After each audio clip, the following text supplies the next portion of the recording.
The graveyard shift. The field had been burning for 3 days, not with fire. Fire would have been easier to explain. This was something else. The crops had turned to glass.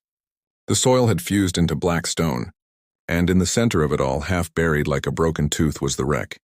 It didn't look like a ship. Not at first. It looked like a scar torn into the world, a wedge of burned metal and shattered light that hummed with a sound no one could hear, but everyone could feel. The air around it tasted like copper and ozone. The ground trembled when you got too close, as if the earth itself was afraid. The governments called it debris. Elias Ward called it a paycheck. He stood at the edge of the crater, hands shoved deep in the pockets of his torn jacket, watching the cleanup crews swarm the wreck like ants on a carcass. Hazmat suits, drones, scientists with tablets and worried faces. None of them knew what they were looking at. Hell, Elias didn't either. But he knew one thing: it wasn't dead. Ward, you deaf or just stupid? Elias turned. The site foreman, a thick-necked man named Garrick, stomped toward him through the ash, his face red with heat and irritation. You're here to work, not sightsee, Garrick barked. Grab your kit and get inside. They want a structural assessment before the haulers arrive. Elias nodded slowly. Inside? Yeah, inside. Garrick jabbed a thumb toward the wreck. It's hollow, mostly. We cut a breach on the south side. You're going in with Kavi and the Russian girl. Don't touch anything that glows. Don't breathe near anything that hisses. And for God's sake, don't die in there. I hate paperwork. Elias watched him walk away, then looked back at the wreck. It wasn't glowing. Not exactly. But there were seams in the metal. Long, jagged lines that pulsed faintly like veins carrying something that wasn't quite blood. The hull was scorched black, but underneath, where the burn had peeled away, there were colors that didn't belong on Earth. Blues that shifted into greens, golds that bled into reds, and beneath it all that hum, that pulse. Elias had worked salvage for 6 years, mined asteroids, stripped derelict stations, pulled scrap from dead colony ships. He'd seen a lot of broken things. This wasn't broken. This was dying. The breach was a ragged wound in the ship's side, torn open by plasma cutters and brute force. Inside, the air was thick and cold, like stepping into a tomb. The walls weren't metal, and not completely. They were smooth, organic, laced with cables that looked more like nerves than wires. The floor rippled faintly beneath Elias's boots, as if it remembered how to move. Jesus, muttered Kavi, a wiry engineer from Mumbai. She ran a scanner over the wall, frowning at the readings. This isn't steel. It's not even alloy. I don't know what this is. The third member of their team, a quiet woman named Anya, crouched near a cluster of broken panels. She didn't speak much English, but her eyes were sharp. She touched one of the cables, and it twitched. She yanked her hand back. Elias knelt beside her. The cable was warm. It pulsed under his fingers, slow and rhythmic. Like a heartbeat. It's alive, Anya whispered. Elias didn't argue. They moved deeper into the wreck, through corridors that curved like ribs, past chambers filled with shattered glass and pools of something that glowed faintly in the dark. The ship groaned around them, not from stress, but from something else. It sounded almost like breathing. And then they found the core. It was a sphere 3 meters wide, suspended in the center of a vast chamber by threads of light. The surface was cracked, leaking streams of golden energy that pooled on the floor and evaporated into mist. Around it, the walls were covered in symbols, not carved but grown like scars. Kavi's scanner went wild. This is a reactor, no, a brain. It's a brain. This whole ship is. The sphere pulsed once, twice, and then it spoke, not in words, not in sound, but in feeling, a wave of emotion so raw and overwhelming that all 3 of them staggered. Pain, rage, grief, and underneath it all, something else. Recognition. Elias's vision blurred. For a moment, he wasn't standing in the wreck anymore. He was somewhere else, somewhere dark and cold, surrounded by fire and screaming metal. He saw fleets burning, planets torn apart, weapons that carved through stars, and at the center of it all, this ship, whole, furious, unstoppable, and then it was over. Elias gasped, stumbling back.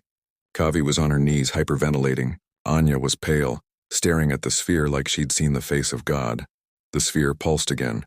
Slower this time, weaker, and Elias understood. It was dying, but it didn't want to. It wanted to fight.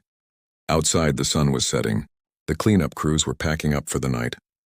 Garrick was yelling at someone over the radio, and Elias stood at the edge of the crater, staring at the wreck. The governments called it debris, but Elias knew better. This wasn't garbage. This was a second chance. And humanity had always been good at fixing broken things. The awakening. They weren't supposed to go back inside. The order came down at 0600 hours. No personnel within 50 meters of the wreck until the hazmat teams cleared it. Something about radiation spikes, biohazard concerns, the usual excuses when people in suits didn't understand what they were dealing with. Elias went back at midnight. He told himself it was just to check. To make sure the core was stable. To see if that thing, that pulse, that voice, had been real or just some kind of psychic feedback from alien tech frying his brain. But the truth was simpler. The ship had called him. He felt it the moment the sun went down. A tug at the base of his skull, like a hand pulling him forward, not forceful, not violent, just insistent. The way a dying man reaches for help. The breach was unguarded. Security had been pulled back to the perimeter, their attention focused on keeping reporters and curiosity seekers away. No one cared about a burned-out wreck in the middle of nowhere. No one except the people who'd been inside. Elias slipped through the torn hull and into the dark. The ship was different at night. The walls glowed faintly now, those vein-like seams pulsing with soft blue light. The air was warmer. The hum was louder, resonating deep in his chest like a second heartbeat. And the smell, ozone and something sweet like rain on hot metal, was stronger. It felt awake. "You're insane, you know that?" Elias turned. Kavi stood at the breach, arms crossed, her scanner bag slung over one shoulder. She looked exhausted, angry, and absolutely determined. "You felt it too," Elias said. "Felt what? The alien death machine calling me back like some kind of space siren?" "Yeah, I felt it." She stepped inside, shaking her head. "I haven't slept in 2 days. Every time I close my eyes, I see that sphere. I see those symbols. I hear it. What does it say?" Kavi hesitated. "It says help." Footsteps echoed from deeper in the corridor. Anya emerged from the shadows, a toolkit in her hands and grease smeared across her cheek. She didn't look surprised to see them. She just nodded once and kept walking toward the core chamber. Elias and Kavi followed. The sphere was brighter now, not by much, but the cracks in its surface had stopped leaking. The golden energy pooled on the floor was receding, flowing back into the core like water finding its way home.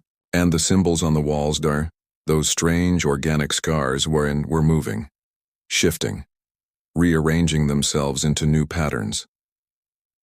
Anya knelt beside a cluster of severed cables near the sphere's base. She'd already stripped back the burned insulation, exposing the inner strands. They weren't copper. They weren't fiber optic. They were something in between, crystalline filaments that pulsed with faint light. She looked up at Elias and said something in Russian. Kavi translated, her voice flat. "She says the ship is trying to repair itself, but it doesn't have enough power. It's bleeding out." Elias crouched beside Anya. The cables twitched under his touch, warm and alive. He could feel the ship's pain through them, sharp and constant, like a wound that wouldn't close. "Can we fix it?" he asked. Kavi stared at him. "Fix it? Elias, we don't even know what it is. This thing isn't a machine. It's not even technology as we understand it. It's alive, it thinks, it feels. And you want to—" The sphere pulsed harder this time, brighter, and the ship showed them. It wasn't a vision, not exactly. It was more like a memory, raw and unfiltered, burned directly into their minds. They saw the ship as it was, whole, magnificent, a living weapon forged in the heart of a dying star, its hull woven from light and metal, its core burning with the fury of 1,000 suns. They saw its creators, tall, graceful beings with eyes like shattered glass and voices that sang in frequencies humans couldn't hear. And they saw the war, fleets clashing in the void. Planets reduced to ash, entire civilizations erased in seconds. The ship fought at the center of it all, unstoppable and relentless, until the day it wasn't. Betrayed, abandoned, left to die in the cold dark between stars. But it didn't die. It survived. And now it was here, on Earth, choosing them, not because they were special, not because they were strong, but because they were the only ones who'd listened. When the vision faded, all three of them were on the floor, gasping for air. Elias's hands were shaking. Kavi was crying. Anya was staring at the sphere with something like reverence. It wants us to rebuild it, Elias whispered. Kavi wiped her eyes.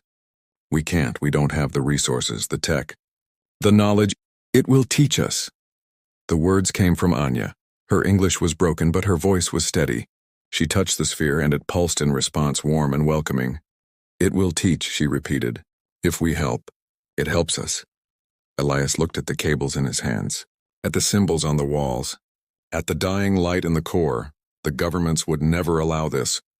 If they knew what the ship really was, what it could become, they'd destroy it. Or worse, they'd weaponize it. Lock it away, study it until there was nothing left but data and empty promises.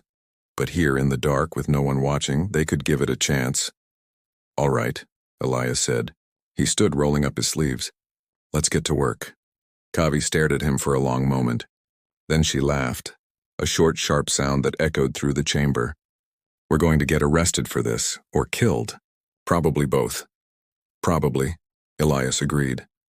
Anya was already reconnecting cables. Kavi sighed, pulled out her scanner, and knelt beside her. Fine. But when this thing blows up in our faces, I'm blaming you. The sphere pulsed, not in pain this time, in hope. By dawn, they'd restored 3 primary conduits and patched 17 hull breaches. It wasn't much. It wasn't even close to enough, but it was a start. And the ship remembered.